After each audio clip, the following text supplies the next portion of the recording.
Welcome back. Friends and family gathered last night to remember Bryce Gowdy, a rising high school football star who was just days away from starting at Georgia Tech on a full football scholarship. Authorities say the 17-year-old took his own life when he stepped right in front of a train earlier this week. Gowdy's death is renewing talks about suicide prevention and, of course, the warning signs. Licensed psychologist Dr. Wald joins us. And Dr. Wald, you're very familiar with sports psychology as well, but talk a little bit about some of the warning signs, because I know that when it comes to kids and teens and adults, they can differ a little bit. Yeah, definitely. One thing I just want to make really clear is that we are talking about human behavior here, so there's no roadmap. It's not like you're going to see the same things every single time. Sometimes you're going to see more dramatic signs, sometimes you're going to see things that are a little bit more subtle. But some of the most common signs that we are going to see is social withdrawal. Social isolation is a huge predictor for depression. You're going to see unexplained physical symptoms from time to time. Sadness is common.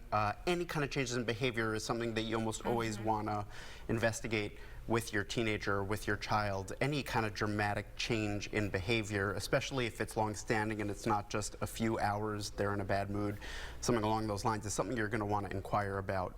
And so, you know, in this particular case, I know that his mom noticed some things. So perhaps we've noticed something in our loved one. What do we do next? Sometimes that's a challenge. Where do we go? What do we do? You have to investigate. You want to ask questions.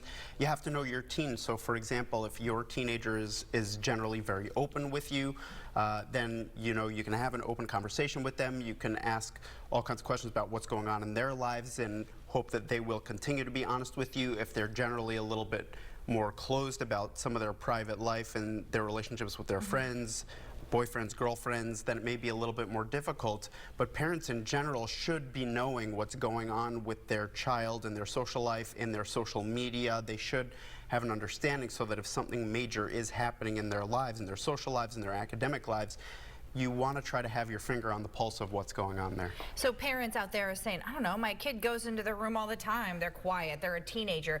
How do you notice the difference between, hey, just being a teenager and something may be wrong?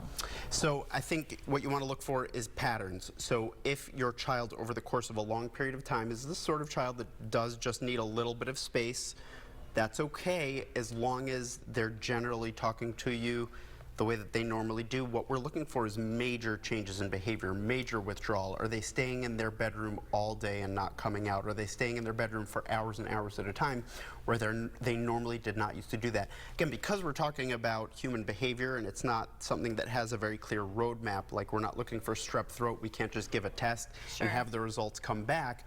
It's always safest to just investigate, to just have the conversation. Worst comes to worst, you'll find out that everything really is fine, just kind of had an off day, something along those lines. But you really always want to be a little bit more cautious with these sorts of issues. And worst comes to worst is everything's great.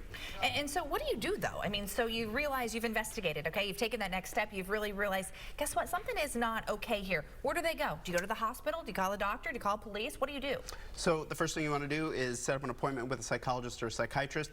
If there's ever an issue of suicidality, if there's ever a question of whether your child is actually thinking about hurting themselves or hurting someone else, that's an emergency situation, and you do want to go to the hospital with any sort of issue. The one thing, you know, we can, as psychologists, as psychiatrists, we can fix, I don't want to say fix, but we can treat and we can work with such a massive range of issues, and we can make so many things get better. The one thing we can't fix is suicide. So we don't mess around with it. If there's an issue there, you need to get in touch with a mental health professional, and if you really feel that there is a risk of suicide, then that's the time when you do go to the hospital. All right, really good information, and we do want to remind people, if you or someone you know is struggling, you can always call the National Suicide Prevention Lifeline. We've been sharing this number the last couple of days. We'll share it again. It's important to see it. The number on your screen, it's 1-800-273-8255. Really good information, important information. Perhaps people have heard before, but it's important to hear it again. Thank you. Thank you, Doctor. Sandra? All right.